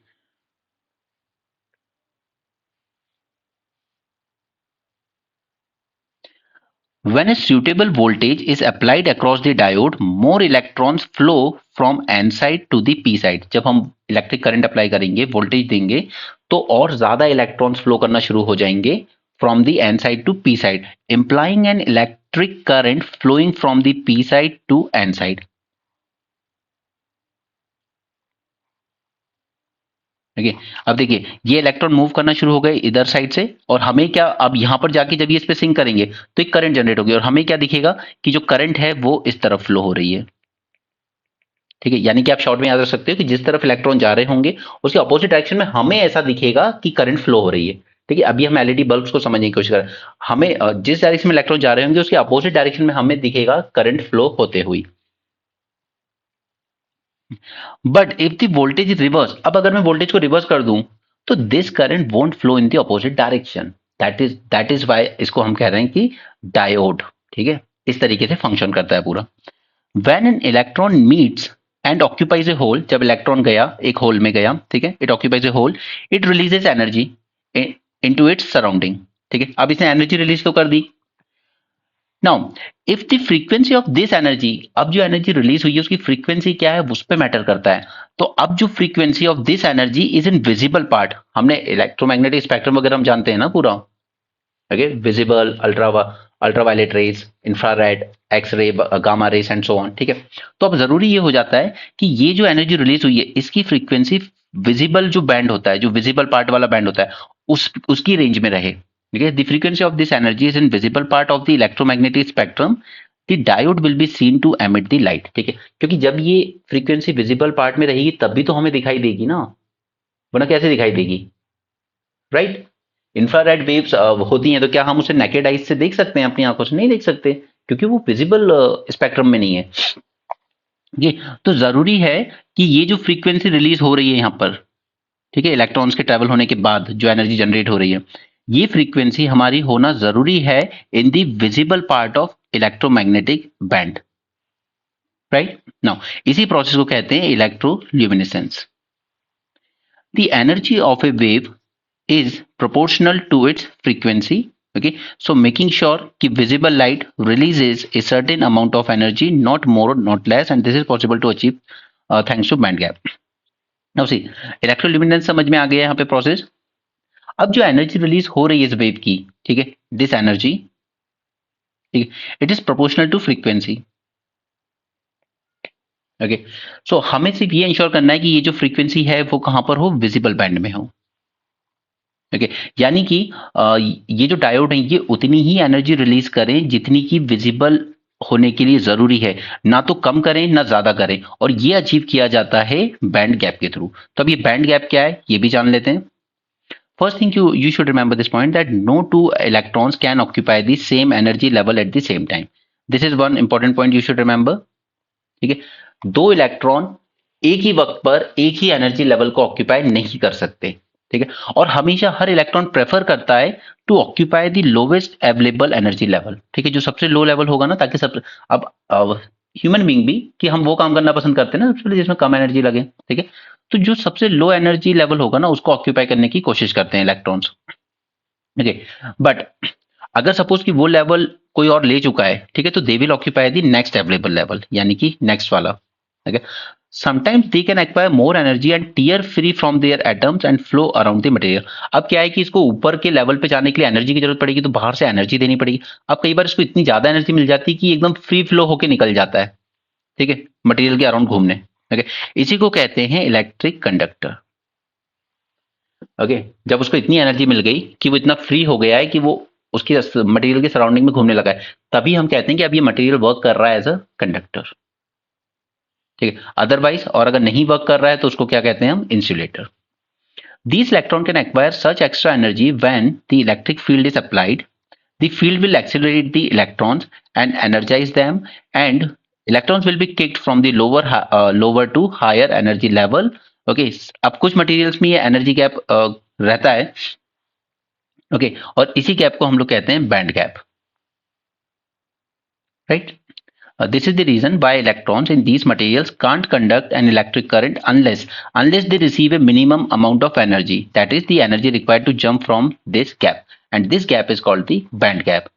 अब एलईडीज की बात करें तो the energy emitted when an electron and a hole recombine is the energy of the band, ठीक है। जब ये इलेक्ट्रॉन इधर से जाके उस होल में गया, ठीक है, जब उसने जो एनर्जी रिलीज की, वही एनर्जी हम लोग यूज कर रहे हैं ना, उसी से एलईडी बल्ब जल रहा है आपका, ठीक है। नाउ अब हमारे लिए जरूरी हो जाता है कि हम केयरफुली वो मटेरियल चूज करें पी लेयर और एन लेयर के लिए, ओके, पी एन जंक्शन बनाने के लिए, to have a band gap that corresponds to visible light, ठीक है। हमें ऐसा मटेरियल चूज करना है इन दोनों लेयर के लिए जिसमें सिर्फ उतना ही बैंड गैप आए, ना ज्यादा ना कम, उतना ही बैंड गैप आए कि हमारी जो एनर्जी रिलीज हो उसकी फ्रीक्वेंसी विजिबल लाइट की रेंज में हो, ठीक है। तो यही रिसर्चर्स कर रहे हैं। अब एलईडी तीनों कलर प्रोड्यूस कर सकता है, रेड, ग्रीन, ब्लू, ठीक है। फिर इन सबको कंबाइन कर सकते हैं डिस्प्ले बोर्ड पर, तो और अलग अलग कलर्स दिखते हैं हमें। अब गैलियम नाइट्राइड यूज होता है, that was electroluminescent and whose band gap could yield the blue light, ठीक है। तो ब्लू लाइट के लिए यूज किया जाता है गैलियम नाइट्राइड एलईडी में। Now gallium nitride was also a fragile, quickly becoming a powder in the process to create crystal, ठीक है। तो फिर इसी के लिए इन लोगों ने गैलियम नाइट्राइड को छोड़ के यूज किया एपिटैक्सी। एपिटैक्सी होता है क्या, the process by which P type and N type materials are built layer by layer, ठीक है। ये प्रोड्यूस करता है ब्लू एलईडी, और इसी के लिए फिजिक्स का नोबेल प्राइज मिला था 2014 में कुछ जापानीज साइंटिस्ट को, ठीक। अब देखिए मूरे लॉ एंड हेट्स लॉ, मुझे नहीं लगता कि ये पूछा जाएगा क्योंकि स्पेसिफिकली कुछ नहीं बताते हैं, बस ये बताते हैं कि number of transistors on a chip would double every 2 years, ठीक है। जैसे एक चिप है पूरी, ठीक है, तो उसमें छोटे छोटे ट्रांजिस्टर लगे होते हैं, ठीक है। तो ये कहते थे कि वर्ल्ड और ये सब इतनी तेजी से ग्रो होगा कि एवरी ईयर जो नंबर ऑफ ट्रांजिस्टर यूज होने हैं ना इन चिप्स में, छोटे छोटे हम लोग देखते हैं ना ऐसे लगे होते हैं यहाँ पे, ये छोटे छोटे, they will double every 2 year, ठीक है। तो ये मूरे का कहना था। उसी तरह हेट्स का कहना है that for a given frequency of light the cost per unit of light of an LED will drop 10 times, ठीक है। यानी कि जैसे जैसे हम इस लाइट में और आगे जाएंगे इनकी कॉस्ट वगैरह सब गिरती जाएंगी। तो मुझे नहीं लगता कि ये ऐसे पूछेगा आपसे, बट फिर भी एक बार दिखा दिया है, अगर बाई चांस आ जाए तो आप पहचान लोगे आंसर ऑप्शन देख के, ठीक है। एलईडीज के एडवांटेज हैं, ड्यूरेबल होते हैं, higher cost saving and less material wastage होता है। एप्लीकेशन तो बहुत सारी है, इंडस्ट्री से लेके consumer electronics and house hold appliances etcetera. LEDs can be embedded in skin, ठीक है। अब तो ये भी किया जा रहा है, स्किन में भी लगा दिए जाते हैं। और उसके अलावा सबसे इंपॉर्टेंट है organic LEDs, because they emit more light, ठीक है। बट ये एक अलग मैकेनिज्म पे काम करते हैं। अगर कभी लगेगा कि न्यूज में ज्यादा आ रहा है तो हम ऑर्गेनिक एलईडी को तैयार करेंगे प्रीलिम्स के लिए। Researchers also exploring more efficient LEDs made of materials called perovskites. Okay, क्या हो गया यार, ये बॉक्स जैसे क्यों आ गए, खैर जो भी हो। अब देखिए यहाँ पर Iran says it attacked Israelis spy headquarter in Iraq and Islamic state in Syria. अब देखिए वही बातें आ गई ना, इराक नेबर है ईरान का, ठीक है, ऊपर ऊपर है सीरिया, ठीक है। इराक में इसराइल का हेडक्वार्टर है इनकी जासूसी एजेंसी का, ठीक है, उस पे ईरान ने अटैक किया। और ईरान इस्लामिक स्टेट दुश्मन है यहाँ पे ईरान का, क्योंकि उसने अभी वहां पर करबला में 100 से ज्यादा ईरानी लोगों को मार भी दिया था मिसाइल अटैक करके, ठीक है। तो ईरान ने इन पे भी अटैक किया, और वो कह भी रहा है, और वो स्ट्रांगली कह भी रहा है, we will continue until avenging the last drop of martyr's blood. Okay, Baghdad condemned this as Iran's aggression and government will take all legal measure against this action. तो कुल मिला के आप पूरी पिक्चर समझ पा रहे हो ना कि कैसे ये वॉर स्प्रेड होती जा रही है पूरे रीजनल कन्फ्लिक्ट में, राइट। इराक में यूएस के कुछ बेस पर भी अटैक हुआ था, ठीक है। अब इराक में इसराइल के स्पाई एजेंसी के हेडक्वार्टर पर अटैक हुआ है। सीरिया में इस्लामिक स्टेट को टारगेट किया ईरान ने, ऑलराइट। और फिर अपनी दूसरी तरफ टू फ्रंट वॉर जैसी हालत है ईरान की इस वक्त, इधर इराक पे भी अटैक कर रहा है, इधर पाकिस्तान पे भी अटैक कर रहा, ठीक है, जो हमने फ्रंट पेज पे देखा था। तो पूरा का पूरा रीजनल कन्फ्लिक्ट फैलता जा रहा है, एंड इसीलिए इसीलिए पता है, ये श्योर है कि आपको इस पे क्वेश्चन जरूर आएगा, इसलिए मैं आपको ये चीजें ना बार बार रिपीट करता रहता हूँ ताकि आप कनेक्ट कर पाए चीजों को। रटने वाला काम मत करना, वो आपको एग्जाम टाइम पे प्रेशर दे जाएगा। ओपन एआई, ठीक है। अब देखिए ओपन एआई के बारे में पहले तो एक बात जान लीजिए कि ये जो चैट जीपीटी वगैरह है ना, चैट जीपीटी, ठीक है, ये ओपन एआई लेके आया है। अब कई बुक्स ना गलत दे रही हैं कि ये chat GPT is owned by Microsoft, ठीक है। नहीं, it is owned by open AI, ठीक है, ये तो आप न्यूज़पेपर में देख ही रहे हो। तो फिर ये गलतियां क्यों हो रही हैं बुक से? ये इसलिए हो रही है क्योंकि this Microsoft own 49% share holder shares in open AI, ठीक है। इसलिए कुछ बुक्स आपको ये गलती कर रही हैं, एंड ऐसा ही ब्लंडर इस बार एमपीपीएससी हुआ था उसमें हुआ है, ठीक है। वहां पर माइक्रोसॉफ्ट ओपन एआई को लेकर डिस्प्यूट चल रहा है। तो माइक्रोसॉफ्ट अगर बाई चांस 51% शेयर होल्डर होता तो एक बार को फिर भी कह सकते थे, ठीक है। बट ओपन एआई अभी तक खुद का है अपना, ठीक है। Open AI it will not allow AI to be use for political campaigning and continue to work to prevent misleading deep fakes and chatbots impersonating candidates, ठीक है। क्योंकि इस बार इलेक्शन सिर्फ इंडिया में ही नहीं, इलेक्शन यूएसए में भी होने हैं, यूके में भी होने हैं, ठीक है। और डीप फेक का आप देख ही चुके हो कि आप किसी पॉलिटिकल लीडर को पूरा उसका वीडियो बना लो, उसकी वॉइस मैनिपुलेट कर लो, ऑडियो भी लगा दो और कुछ भी अनशन उससे बुलवा दो और फिर वो वीडियो वायरल कर दो, तो इलेक्शन फेयर नहीं रह जाएंगे, ठीक है। तो ओपन एआई ने कहा है कि हम इसका यूज नहीं होने देंगे। डेवोस समिट चल रहा है अभी, इसको मैं इंडियन एक्सप्रेस में डिस्कस करूंगा आपके साथ। अच्छा, यहाँ पे इसको याद रख लो यार, मैं आपको ये सब चीज़ें बहुत एम्फेसाइज करता हूँ। कार्लेज स्ट्रेट ये सेपरेट करती है पाल्मेर आर्किपेलागो को अंटार्कटिका पेनिनसुला से, ठीक है। गालरेज स्ट्रेट इंपॉर्टेंट है। काबिल के बारे में मैंने बताया था, हमारे 3 अलग-अलग पीएसयू के कंसोर्टियम ने मिलकर इसको बनाया था। इसका मेन काम है कि एक्वायर करना फॉरेन में माइंस, ठीक है। हमारे पास तो लिथियम का रिजर्व नहीं है, तो हम लोग ने क्या किया, अर्जेंटीना में 5 लिथियम ब्लॉक्स को एक्वायर करा है, ठीक है। क्योंकि अभी तक हम लिथियम को पूरी तरीके से इंपोर्ट पर डिपेंडेंट है, ठीक है, और 24,000 करोड़ तक का इंपोर्ट करते हैं। इसको व्हाइट गोल्ड भी कहा जाता है, remember lithium is also known as white gold, कहीं गलती से मर्क्यूरी वगैरह मत मार देना, ठीक है। ग्रीन ट्रांजिशन के लिए बहुत इंपॉर्टेंट है, एनर्जी स्टोरेज, बैटरी वगैरह में यूज होता है, batteries for mobile phone, electric vehicle and so on. Toy manufacturers ये शिफ्ट तो करना चाहते थे इंडिया में अपना बेस, लेकिन उन्होंने कहा कि देखिए इंडिया के रोड पोर्ट वगैरह चाइना से मैच नहीं करते हैं बिल्कुल। चाइना में क्या हो रहा है कि लेबर कॉस्ट बढ़ रही है और इन कंपनीज को चाहिए सस्ते लेबर, ठीक है। तो इंडिया की तरफ इन्होंने रुख किया था कि हम शिफ्ट करना चाहते हैं अपना production to cheaper centers, but port facilities, ठीक है, जो चाइना प्रोवाइड करता है, रोड फैसिलिटीज जैसी चाइना प्रोवाइड करता है, एफिशिएंसी ओवरऑल लेवल्स पर they are much better than ours, ठीक है। चाइना की पोर्ट, रोड्स, ठीक है, ओवरऑल एफिशिएंसी, ये आपको मैंने बताया भी था लॉजिस्टिक कॉस्ट की बात, ठीक है। लॉजिस्टिक कॉस्ट इंडिया में 16% तक खर्च हो जाता है ट्रांसपोर्टेशन में, ठीक है। चाइना में हार्डली 8% होता है। और फिर स्पीड की भी बात कर लीजिए, तो इंडिया में हमारी जो मालगाड़ी होती हैं जिसमें गुड्स भेजा जाता है, ठीक है, वो चलती है 25 किलोमीटर पर आवर से, ठीक है। जबकि चाइना में जो मालगाड़ियाँ होती हैं वो चलती हैं 100 किलोमीटर पर आवर में। 120 तो हमारी पैसेंजर चलती हैं, ठीक है, और उनकी पैसेंजर चलती है bullet train 350 kilometre per hour से, ठीक। तो ये जो डिफरेंस है ना इनमें मालगाड़ियों में, ठीक है, इस वजह से हमारा जो गुड्स वगैरह जो बनते हैं ये पोर्ट तक या फाइनल डेस्टिनेशन तक बहुत लेट पहुंचते हैं। और इसमें सबसे ज़्यादा नुकसान होता है पेरिशेबल्स का, लाइक फ्रूट्स हो गए, वेजिटेबल्स हो गए, मिल्क हो गए, ठीक है, ये काफ़ी इतना लंबी जर्नी में खराब हो जाते हैं। अब देखिए जरा ये डेवोस समिट पे इन्होंने कितना इंपॉर्टेंट डेटा दिया है। वर्ल्ड के सिर्फ 5 richest man, just 5, okay, just 5 richest man, they have more than doubled, okay, इनकी जो इनकम थी more than double two $869 billion. आप देख रहे हैं सिर्फ वर्ल्ड के 5 रिचेस्ट मैन के पास इतनी वेल्थ है। पूरी बांग्लादेश की इकोनॉमी $500 बिलियन है, पाकिस्तान की तो इससे भी कम है, ओके। इंडिया के टोटल रिजर्व 600 अप्रोक्स, ठीक है, 600 अप्रोक्स बिलियन डॉलर है फॉरेक्स रिजर्व।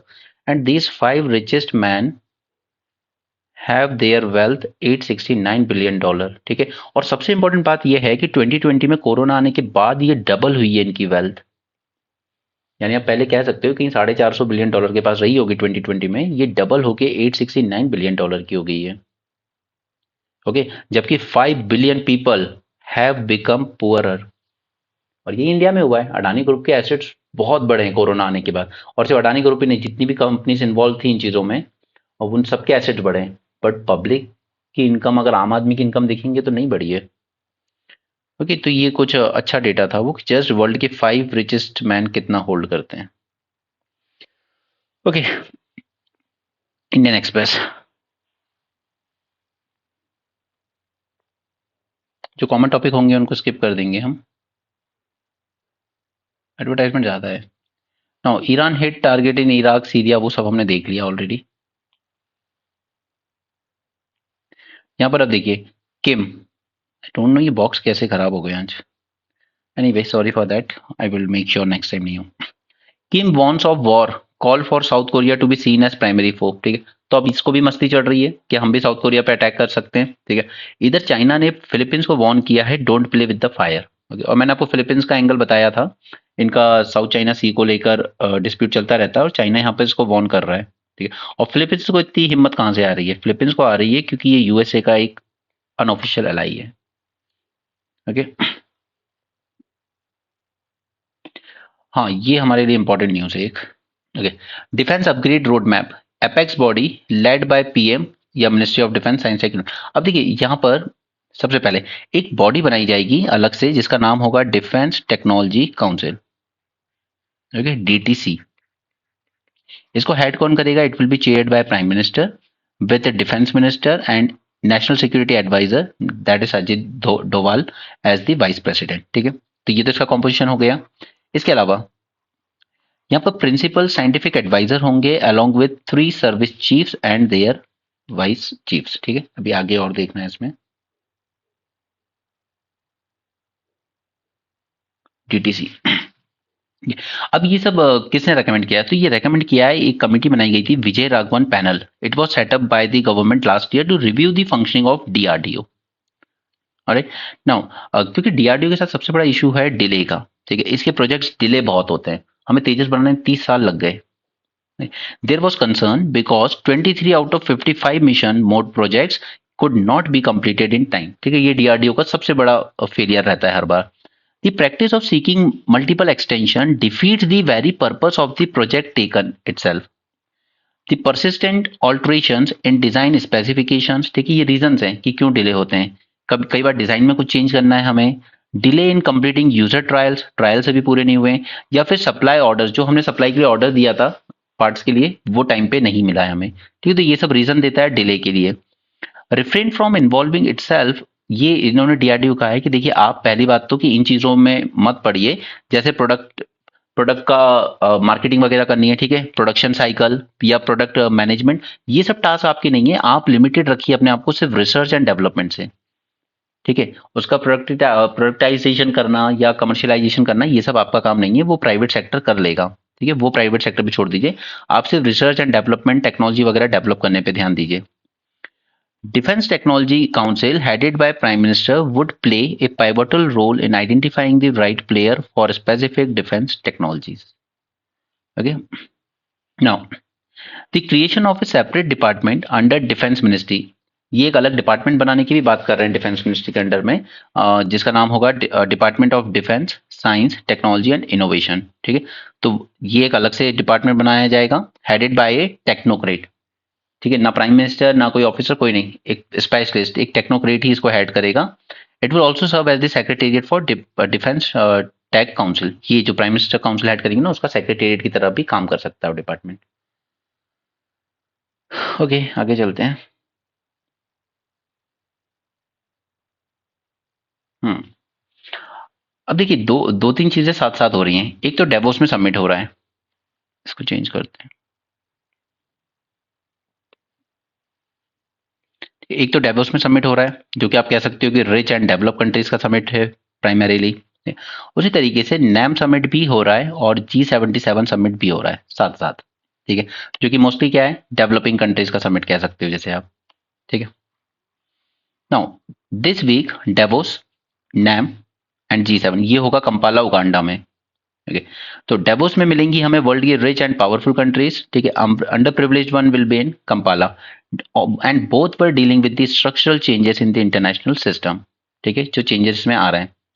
पहला, एक तो ग्रेट पावर में कन्फ्लिक्ट रिन्यू हो गया है और इकोनॉमिक नेशनलिज्म, ये दो सबसे बड़े इशू हैं जो हमने कल या परसों भी डिस्कस किए थे न्यूज़ एनालिसिस में ही, ठीक है, कि एक तो ये रशिया यूक्रेन वॉर जो हुई, इसने एक वो मिथ ब्रेक कर दिया कि ये जो बड़ी पावर से लड़ेंगी नहीं, सेकंड वर्ल्ड वॉर में बहुत लड़ लिया, बट इन्होंने फिर भी लड़ लिया, ठीक है। इसराइल में कन्फ्लिक्ट शुरू हुआ, यूएस ने टोटल सपोर्ट किया, तो इससे जो एक पूरा इंटरनेशनल ऑर्डर जो अभी तक स्टेबल था सिंस सेकंड वर्ल्ड वॉर, ये ब्रेक होना शुरू हो गया। उसके बाद हर कंट्री में आज नेशनलिज्म चल रहा है कि प्रोटेक्शनिस्ट स्टांस लेके चलेंगे, ठीक है, इंपोर्ट्स को रिस्ट्रिक्ट करेंगे, एक्सपोर्ट को रिस्ट्रिक्ट करेंगे, अपनी थोड़ा सबका इनवर्ड लुकिंग अप्रोच चल रहा है including India. Okay, Berlin wall collapse हुई थी 1989 में, सोवियत यूनियन कोलैप्स कर गया था 1991 में।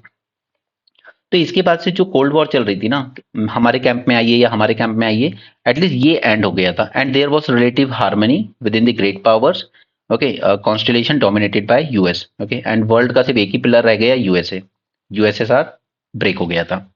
Now see, Washington consensus, Washington consensus का एक ही गोल था, फ्री ट्रेड होना चाहिए वर्ल्ड ओवर, ठीक है।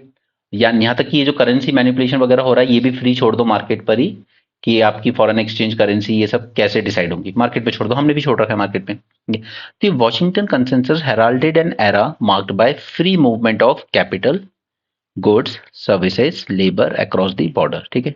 तो वॉशिंगटन कंसेंसस आ गया, वर्ल्ड में सिर्फ एक ही सुपर पावर बचा यूएसए, और आपस में सभी ये जो बड़ी कंट्रीज थी इनमें एक हार्मनी शुरू हो गई कि चलो प्यार मोहब्बत से रहो, कोई लड़ना नहीं, ठीक है। ये सब 99 की बात है। अब ये जो 90s का दौर था ना, यहीं से शुरुआत होती है चाइना के राइज की।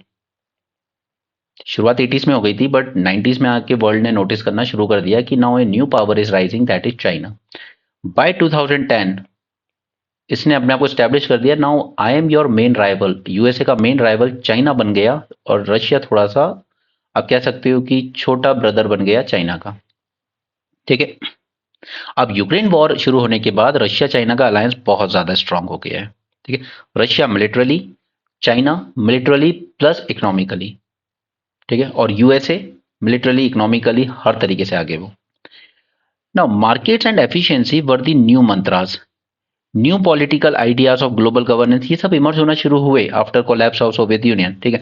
सुप्रा नेशनल इंस्टीट्यूशंस की जरूरत महसूस की गई, जैसे डब्ल्यूटीओ बना, ठीक है, 96 के आसपास, कि ये सिर्फ गवर्नमेंट के हाथ में मत छोड़िए, वर्ल्ड लेवल पर हमें कुछ बनाना चाहिए, ठीक है। डब्ल्यूएचओ पहले से ही था, ठीक है, इसको और स्ट्रॉन्ग किया गया, यानी कि सुप्रा नेशनल इंस्टीट्यूशन जो पूरे वर्ल्ड के लिए कुछ काम कर सके, okay, this was necessary to manage the growing economic integration of the world as well as collective threats like climate change, ठीक है। और 92 से ही शुरू हुआ क्लाइमेट चेंज पे मेन फोकस, 92 में रियो समिट हुआ एंड सो ऑन, ठीक है। So there was a long peace between the major power, but अब ये एंड हो गया जब यूक्रेन में वॉर स्टार्ट हुई, ठीक है। ऊपर से चाइना के राइजिंग एम्बिशन, पूरे ईस्ट चाइना में परेशान करके रखा है इसने, साउथ चाइना सी में फिलीपींस, वियतनाम, मलेशिया को, ईस्ट ईस्ट चाइना सी के आसपास इसने Japan, south Korea and Taiwan को, ठीक है। यहाँ पर आपका मलेशिया, इंडोनेशिया, ठीक है, वियतनाम, फिलीपींस, ठीक है। तो ये जो चाइना का असर्शन शुरू हुआ अपने रीजन में, एक तो ये, ऊपर से फिर यूक्रेन वॉर शुरू हो गई, दूसरा वो, और अब तीसरा जो वेस्ट एशिया में पूरा जो आप कह सकते हो रायता फैल रहा है अब, ओके। तो इस सब ने वापस से वर्ल्ड को एक फ्रेगमेंटेड, आप कह सकते हो एक फ्रेगमेंटेड सा बना दिया है, ठीक है, जगह जगह से टूटा फूटा। Now, there is a mounting tension in East Asia driven by China's muscular regional politics and revitalization of US alliances जैसे Quad, AUKUS, okay, Israel war on Gaza, Houthi attack in Red Sea, US bombing Houthi bases in Yemen and danger of wider war, ठीक है। तो ये सब चीजों ने जो हम ग्लोबलाइजेशन कहते थे उसको रिवर्स करने में अपना योगदान दिया है। अब जब हमें जरूरत क्या है, अभी हमें क्लाइमेट चेंज से फाइट करनी है मिलके, हमें कुछ कंट्रीज स्पेशली ट्रम्प का काफी स्टैंस था, ठीक है। ट्रम्प हो गया, सऊदी अरेबिया हो गया, ठीक है, रशिया हो गया। इन लोगों ने क्या कहा, ये फॉसिल फ्यूल एलिमिनेट करने की बात मत करो आप हमसे।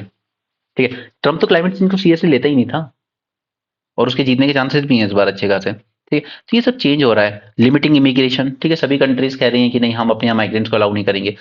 यूरोप परेशान भी हो चुका है। ये अफ्रीका में, नॉर्दर्न अफ्रीका जो है आपका, इसमें पूरे में फसाद चलता है और यहाँ से लोग माइग्रेट होकर यूरोप की तरफ चले जाते हैं। ठीक है? तो यूरोप ने भी काफी एंटी इमिग्रेशन पॉलिसी ली, including UK. Right. Rising tariff on imported goods सभी कंट्रीज लगा रही हैं। यूएसए ने चाइना पे लगाया तो चाइना ने भी रिवर्स करके यूएसए पे लगाया। ठीक है। अब नैम और जी7 की बात करें तो they have renewed the political enthusiasm, क्योंकि उनको दिख रहा है कि वेस्टर्न कंट्रीज का एटीट्यूड तो सबने देख लिया इतने सालों में, तो उनको लग रहा है हमें अपनी प्रॉब्लम्स का सॉल्यूशन खुद ही करना होगा। There is rise of regionalism across global south, जैसे आसियान कंट्री, अफ्रीकन यूनियन। ठीक है, they are today more consequential than NAM और जी7। नैम और जी7 को कोई उतना सीरियसली नहीं लेता, उससे तो अच्छा आसियान एक बेटर एग्जाम्पल है वर्ल्ड के सामने कि इन लोगों ने अपने आप को बेटर बनाया। ठीक है, अफ्रीकन यूनियन कोशिश कर रहा है कि पूरे अफ्रीकन कॉन्टिनेंट को एक फ्री ट्रेड एरिया बनाया जाए। ठीक है, जैसे हमारा एक कंट्री है 30 स्टेट्स में, वैसे ही उनके 54 नेशंस वो एक फ्री ट्रेड, एक कॉमन मार्केट की तरह काम कर सके। ब्रिक्स आप जानते हो, ठीक है, एससीओ भी हो गया उसी में। Now China was never the part of NAM और G seven, but now it actively engage with both the forum. क्यों? क्योंकि वही इंडिया की तरह एम्बिशन रखता है कि मुझे भी ग्लोबल साउथ की लीडरशिप चाहिए। China today present itself as the champion of global south. ठीक है, उसके belt and road initiative, global development initiative जिसमें वो लोन वगैरह देता रहता है इनको। ठीक है, global civilisational initiative cultural point of view से, global security initiative strategic cooperation के लिए। ठीक है, all these reflect Beijing's determination to mobilise the global south in rearranging the global order on Chinese terms. Right. Now, India's current political emphasis on global south is about reclaiming its traditional role in NAM and G7। हम reclaim करना चाहते हैं अपना traditional role NAM और G seven में, but वो इतने साल डोरमेंट रहा है कि करना आसान नहीं है। और देखिए, नैम को यूएसए ने कहा था कि एक बात बताइए, नैम का गोल क्या था? नॉन अलाइंड, यानी कि हम ना यूएसए का कैंप ज्वाइन करेंगे ना यूएसएसआर का। 91 में यूएसएसआर खत्म हो गया। ठीक है, तो फिर यूएसए ने इंडिया से पूछा नाउ व्हाट, अब नैम किसके लिए है? अब तो कोई कैंप ही नहीं रहे। तो इंडिया ने कहा कि अब ये आपके लिए है। ठीक है, यूएसए, अब पहले हम बाइपोलर वर्ल्ड के अगेंस्ट लड़ रहे थे, अब हम यूनिपोलर वर्ल्ड के अगेंस्ट लड़ेंगे। अब आप अकेले सुपर पावर हो तो आपका डोमिनेंस नहीं चाहिए। राइट। तो जब भी इंडिया के प्राइम मिनिस्टर नैम वगैरह में जाते थे ना, नैम समिट वगैरह अटेंड करने, तो अमेरिका खुश नहीं होता था, वो काफी गुस्सा करता था। ठीक है, तो इस वजह से मोदी जी तो एक बार अटेंड करने भी नहीं गए, उन्होंने वाइस प्रेसिडेंट को भेज दिया था। तो बल्कि कई साल नहीं गए वो, कि अमेरिका इससे नाराज हो जाता था। Now, for both China and India, the challenge is to adapt the structural shifts in the global order while seeking the greater influence. China and India will be represented at the ministerial level in both Davos में भी और Kampala में भी। ठीक है, and both pitch for greater engagement with the Western capital. China's ambition is to revise the global economic order। ठीक है, वो पूरे इकोनॉमिक ऑर्डर को रिवाइज करना चाहता है, जबकि इंडिया का फोकस है कि हम इंटीग्रेट होना चाहते हैं वर्ल्ड इकोनॉमी के साथ। Okay, Beijing will present itself as an alternative to current order built by US, जबकि India see itself as a bridge between global south and global north। यहाँ पर वही है मिस्टर जयशंकर की विजिट। आज मैं इसको ब्रेनस्टॉर्मिंग में लूंगा आपके साथ। ठीक है, ईरान के साथ हमारे जो भी रिलेशंस हैं ये सब आज ब्रेनस्टॉर्मिंग सेशन में डिस्कस होगा। ठीक है, तो यहाँ पर ये दिखाता है कि एक तो मोदी जी पुतिन से बात कर रहे हैं, ठीक है, दूसरी तरफ हम ईरान से भी एंगेज कर रहे हैं, यानी कि हमारी कैपेसिटी दिखाता है to engage with diverse partners. ये तो फालतू का इशू है, बस वो है कि असम में कुछ स्कीम लॉन्च की गई तो उसमें कंडीशन लगा दी गई है कि 3 से ज़्यादा बच्चे नहीं होने चाहिए, नॉट मोर देन 3 चिल्ड्रन। ठीक है, तो बस ये उसी तरह की बातें हैं कि ये सब पॉलिटिकल चीज़ें हैं, जबकि फर्टिलिटी रेट पूरे इंडिया में ओवरऑल गिर रहा है। ओके, ये प्रायर अप्रूवल वाली चीज़, ये मैंने आपके साथ जब सीबीआई वगैरह डिस्कस किया था ना, उसमें मैं आपको समझा चुका हूँ, बट एक बार फिर से देख लेते हैं। In 2003, Delhi special police establishment act 1946 जो गवर्न करता है सीबीआई, अपनी जो पावर है वो इसी से ड्राइव करता है। सीबीआई का कोई अलग एक्ट नहीं है, वो अपनी पावर यहीं से ड्राइव करता है। ओके, तो इस एक्ट को अमेंड किया गया था 2003 में। Under section 6A, it required to seek approval from central government before investigating alleged offences under prevention of corruption act for rank higher than joint secretary. ठीक है, तो 2003 में यहाँ पे ये इसमें अमेंड करके कह दिया गया कि अगर सीबीआई को इन्वेस्टिगेशन करनी है ना किसी जॉइंट सेक्रेटरी से हायर लेवल के ऑफिशियल के अगेंस्ट करप्शन केस में, तो पहले आपको सेंट्रल गवर्नमेंट से परमिशन लेनी होगी। ठीक है, तो ऑब्वियस सी बात है गलत किया ये अमेंडमेंट करके, राइट। अगर करप्शन केस में परमिशन लेनी होगी तो सेंटर देगी ही नहीं, अगर उनको लगता है कि हमारे कहने पे हुआ है। आफ्टर ऑल अधिकतर करप्शन तो पॉलिटिशियंस के कहने पे ही होते हैं ना, जो सेक्रेटरीज वगैरह करते हैं। नाउ, तो सुप्रीम कोर्ट ने इसको स्ट्रक डाउन कर दिया कि ये अमेंडमेंट गलत है, इससे तो करप्शन और बढ़ जाएगा। तो सही किया, ठीक है, 2014 में स्ट्रक डाउन कर दिया। बट 4 साल बाद 2018 में सेंट्रल गवर्नमेंट, अब मोदी जी की गवर्नमेंट आ चुकी है, यहाँ पर पीसीए फिर से अमेंड किया गया, प्रिवेंशन ऑफ करप्शन एक्ट, और सिमिलर प्रोविजन उसी में इंट्रोड्यूस कर दिया गया कि अगर public servant commits an offence under the act while discharging his their official duty, investigators must receive approval from the center or state government or a competent authority to open an inquiry। यानी कि फिर से वहीं आ गई घूम फिर के पूरी गाड़ी कि सीबीआई को करप्शन केस में इनके खिलाफ इन्वेस्टिगेशन करने के लिए सेंटर या स्टेट गवर्नमेंट से परमिशन लेनी होगी। ठीक है। अब 2018 में जब ये अमेंडमेंट हुआ तो एक एनजीओ ने, अब जो मैं आपको बताता हूँ सिविल सोसाइटी ऑर्गेनाइजेशन का रोल कितना इंपॉर्टेंट है, यहाँ पर एनजीओ ने कहा, इसने चैलेंज किया कि यार ये कॉन्स्टिट्यूशनल नहीं है, ये जो अमेंडमेंट इन्होंने किया है, ठीक है। It would be extremely difficult to determine if an offense was committed by a public official while they were discharging their duties if no investigation could be conducted in first place। अब ये पहले पता तो चले, पहले investigation को कम से कम preliminary inquiry तो करने दो, ताकि वो ये तो समझ में आए कि करप्शन हुआ है कि नहीं हुआ है, ठीक है। बट उसी के लिए अगर सेंटर से परमिशन मांगनी होगी तो फिर पता ही नहीं लगा पाओगे आप कि करप्शन हुआ था या नहीं, ठीक है। तो इस एनजीओ का कहना था this will protect corrupt officials and corruption would rise. Okay, तो ये केस अभी जस्टिस नागरत्ना एंड संजय कौल की बेंच के सामने लिस्ट हुआ है। इसमें जो भी डेवलपमेंट्स होंगे हम देख लेंगे। अब कश्मीर में इस बार बिल्कुल बर्फबारी नहीं हुई है, तो इसके रीजंस क्या हैं? 2-3 रीजंस हैं, ठीक है। पहले तो देखिए गुलमर्ग में तो बहुत बुरे हाल है, ठीक है, totally bereft of snow leading to sharp decline in tourist. But tourism के अलावा भी काफी चीजें होती हैं, जैसे वहाँ का लोकल क्लाइमेट, विंटर क्रॉप नहीं हो पा रहेगा, ठीक है, हॉर्टिकल्चर पे इम्पैक्ट पड़ेगा, availability of water in the streams reverse for the local economy, ठीक है। तो ये सारे रीजन है स्नो ना होने से जो नुकसान होंगे, रीजन नहीं कॉन्सिक्वेंसेस। ओके, नाउ तो ये इस बार ना तो बारिश हुई है ना स्नो हुई है, इसका रीजन क्या है? Reason gets its first snowfall in first half of December and उसके बाद फिर जनवरी में भी। तो दिसंबर में ही वहां पर 80% रेनफॉल डेफिसिट था, और जनवरी में तो 100% डेफिसिट रहा, बिल्कुल भी नहीं हुआ। लद्दाख में भी कोई बारिश नहीं हुई, no precipitation at all. So in general this was showing a declining trend in recent year, पिछले 2-3 साल से ही ये ट्रेंड देखने को मिल रहा है। It is attributed to decline in western disturbance events and gradual rise in temperature, ठीक है। तो क्लाइमेट चेंज और अर्थ वार्म हो रहा है, वो एक रीजन है अपनी जगह, ठीक है। वेस्टर्न डिस्टर्बेंसेस आपको पता है क्या होते हैं, मेडिटेरियन सी के आसपास ये ओरिजिनेट होते हैं, ठीक है, और फिर ये इस तरफ से मूव करते करते इंडिया के वेस्टर्न पार्ट में आते हैं, Kashmir, Punjab and so on, और थोड़ी सी बारिश लेके आते हैं विंटर्स में। Right, now the prevailing El Nino event in the eastern Pacific, ये भी एक रीजन रहा है कि एल नीनो की वजह से भी यहाँ पर बारिश अच्छी नहीं हो पाई है। Now, winter precipitation in the Himalayan region is caused mainly by western disturbances. ठीक है, these are eastward moving rain bearing wind system that originate beyond Afghanistan and Iran, picking up moisture from Mediterranean Sea and even from the Atlantic Ocean. Western disturbances are the primary source of rainfall over the north and the northwest India, ठीक है, पंजाब में जो होती है post monsoon, ठीक है। इसके अलावा इंडिया की अगर बारिश की बात करें तो सबसे ज्यादा कहाँ से आती है? साउथ वेस्ट मानसून से, फिर नॉर्थ ईस्ट से भी आती है, जो कि हमें तमिलनाडु, केरल वगैरह में बारिश करवाती है, ठीक है। और तीसरे नंबर पे हमारा आ जाता है वेस्टर्न डिस्टर्बेंस से होने वाली बारिश, ठीक है। तो 3 जगह से बारिश होती है इंडिया में। नो, अब वेस्टर्न डिस्टर्बेंस की बात करें तो 4 से 6 बार 6 इवेंट होते थे हर एवरी मंथ, ओके। बट इस बार सिर्फ एक ही इवेंट हुआ है, इसी वजह से ज्यादा बारिश नहीं आई है। तो वेस्टर्न डिस्टर्बेंसेस में भी हमें डिक्लाइनिंग ट्रेंड देखने को मिल रहा है। इम्पैक्ट की बात करें एल नीनो के, तो देखिए एल नीनो एक रीजन हो सकता है, बट ऐसा नहीं है कि सिर्फ वही रीजन है, अकेला एल नीनो की वजह से नहीं हुआ है। Even in the absence of El Nino some years had been very less snowfall. Far reaching repercussion, अब शॉर्ट टर्म और लॉन्ग टर्म इम्पैक्ट हो सकते हैं। लॉन्ग टर्म में क्या है? कम बारिश, कम पानी होगा नदियों में तो हाइड्रोलैक्सिटी कम बनेगी, ठीक है। There is increase in rate of glacier melting, क्यों? क्योंकि आइस स्नो कम गिर रही है, तो फिर जो है वो भी मेल्ट होती जाएगी, समर्स में मेल्ट होगी, अभी भी होती है समर में मेल्ट, लेकिन विंटर में रिकवर हो जाती है स्नो वापस गिरते हो। बट अब स्नो गिरी नहीं है तो बस जो मेल्टिंग है उससे ग्लेशियर और मेल्ट होते जाएंगे। फिर ड्रिंकिंग वाटर सप्लाई में इम्पैक्ट पड़ेगा, क्योंकि ग्राउंड वाटर रिचार्ज नहीं हो पाएगा।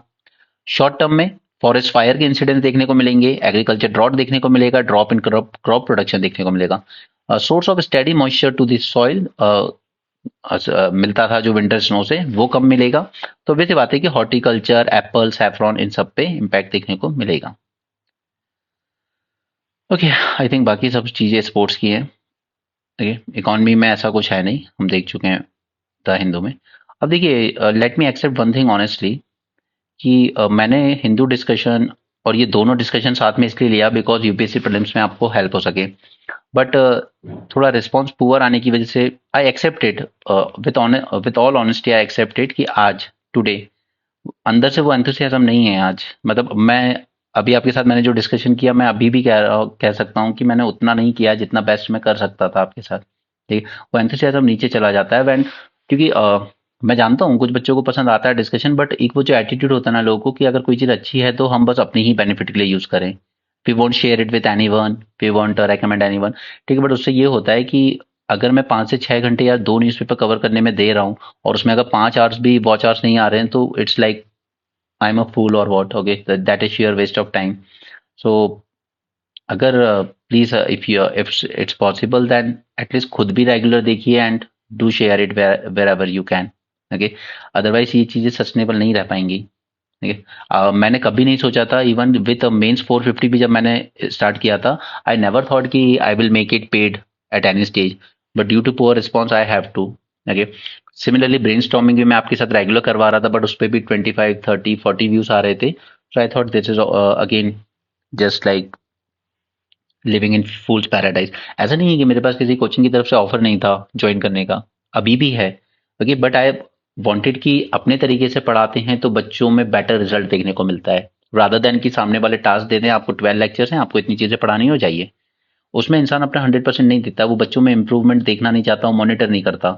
ओके, सो ये मोटिव था मेरा अपना खुद का इनिशिएटिव स्टार्ट करने के लिए। It's not about money, it was never about money, but it was about something कि बच्चे सीरियसली उस चीज़ को रेगुलरली फॉलो करें। Okay, someone said, few people said कि ये 1000 रुपीज थोड़ा ज़्यादा है, तो आई slash it 500। Again the motive is not the money, but the motive is कि आप लोग जब कहीं पे पे करते हो तो आप लोग उस चीज़ को रेगुलर फॉलो करते हो। बिकॉज आप लोग स्टडी करते हो, एक न्यूज़पेपर करने में भी आपको कंटाल आता होगा। यू फील लाइक कि यार रोज रोज यही चीज़, बट 2 न्यूज़पेपर करना, उसके बाद 1 घंटे तक रिकॉर्डिंग करना उस चीज़ की, आपको समझाना, उसके बाद अगर इतना पुअर रिस्पॉन्स आता है तो फिर मन नहीं करता यार उस चीज़ को पढ़ाने का। ओके, सो अब जो भी आप जैसा भी समझें, बट मैंने अपना ब्रेन स्टॉर्मिंग एंड मेंस को पेड कोर्स पे डाल दिया है। अब वो चाहे 10-20 स्टूडेंट्स हैं, बट ठीक है, कम से कम वो कंसिस्टेंसी तो दिखेगी मुझे उन लोगों में, उसमें वो इम्प्रूवमेंट तो देखने को मिलेगा ना मुझे। ओके, सो उसकी फीस मैंने 500 रखी है। ठीक है, रिवीजन कोर्स चल रहा है ऑलरेडी, 3000 उसकी फीस है। आपको ज्वाइन करना है करें, नहीं करना है नहीं करें, but what ever I will say that only one thing matters in your preparation. आप जो भी फॉलो करते हो, जहां भी करते हो, जिसको भी करते हो, but be consistent. Don't just go for hit and trial sort of things here and there.